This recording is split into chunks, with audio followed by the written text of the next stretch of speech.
Hi, gang. I'm back here with a video. Again, I'll try to be brief here. Just wanted to go over just a couple items and go from there. So, the last we talked was before Thanksgiving, and we talked about how hopefully all the modules or all the information through Module 5 was completed. At this point in time, hopefully students are wrapping up Module 6 and on Module 7, if not beyond that. Again, there's a total of 9 modules here in the second marking period. The due date for all these items, I've had some students asking me this, the end of the marking period, January 15th. So we have a little over a month still. However, it gets a little chaotic with the holiday break and things like that. So hopefully, again, students are remembering, number one, that they have work to complete, and then hopefully they're getting it done. So I wanted to show you these 2 modules today, which then will leave us 2 more, like I said, as the holiday approaches. So in Module 6, talking about some basic maneuvers that we do in our vehicle.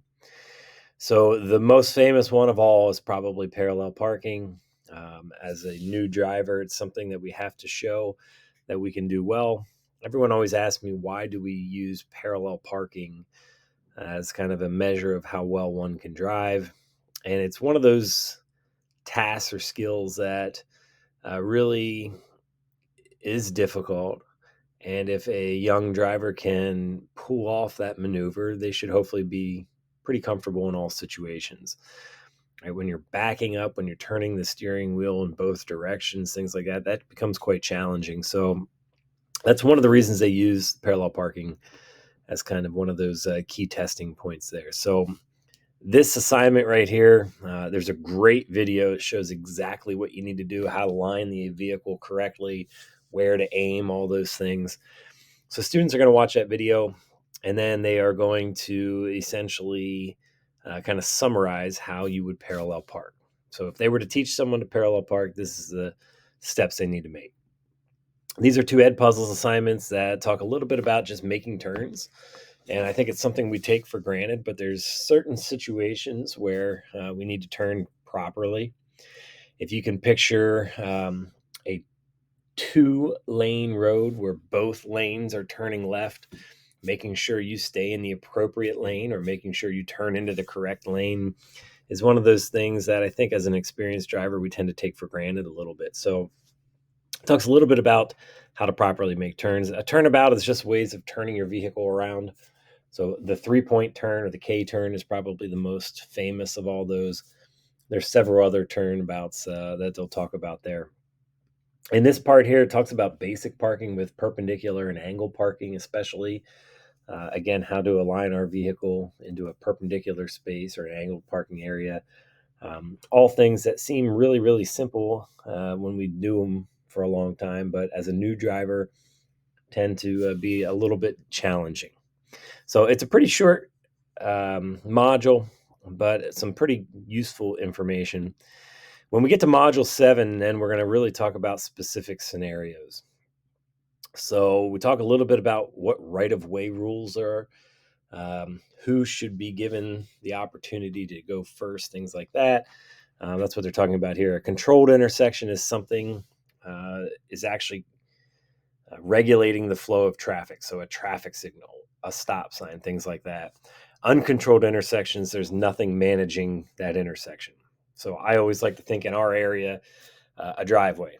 If you're turning into a driveway, there's nothing that tells you when to go or when you can't go. So that's an easy way to remember that. Then we get into these scenarios and dealing with these specific things. And these are 4 of, in my opinion, some of the most important things that we deal with probably on a somewhat frequent basis. So how to deal with a bicyclist who's on the roadway. They should be traveling with traffic. A pedestrian would be walking against traffic, how much room we should give them, things like that. A school bus. Unfortunately, we hear about situations where vehicles try to pass a school bus that's stopped with its lights on, stop gates out, and you hear about these awful stories where students are getting hit and things like that. I have no idea how it happens if you're paying attention. So we'll talk a little bit about some of the things. There's a really common permit question related to school buses. And the question asks how far from a stopped school bus with its flashing lights and stop gate out, how far are you supposed to stop? The answer is 10 feet, at least 10 feet. A lot of students don't know that information, so we talk a little bit about that. Then lastly, dealing with large vehicles, especially trucks, tractor trailers. It's quite intimidating the first time you're dealing with vehicles like this, especially if they're passing you and you feel that little air that's kind of pushing your vehicle to the side. So this is in my opinion, a really good module. It talks a lot about some of these things that we deal with on a constant basis. These are a little bit of a review, what to do if you're actually getting pulled over by a police officer. Hopefully the correct things to do, and then an assessment at the end. So 2 modules talking to us about some different information. As we move ahead, I'm not going to talk about them specifically, but we talk about driving in certain areas. And then we talk about some of the risks of driving under certain conditions, whether it's under the influence of alcohol, drugs, maybe it's prescription medication, drowsiness, whatever it might be. So that is what is coming up here. I will be going in next week, and I will be marking anything from Module 5 as missing. If you remember last marking period when I marked things missing in Schoology, it converts that to a 0 in PowerSchool.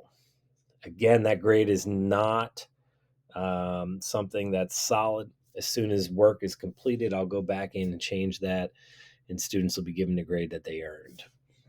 If students are still at the point where we're working back here in any of these modules, we're really starting to run out of time.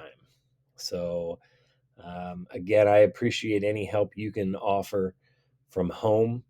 If you can give some little nudges to make sure we're getting work done. I hear all the time, oh, I'll do it later. And that typically results in it not getting done. So if you have questions, please ask.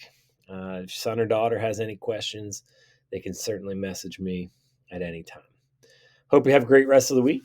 And I'll be back probably either next week. I'll be back next week before break, talking a little bit more about the end of the marking period. Take care.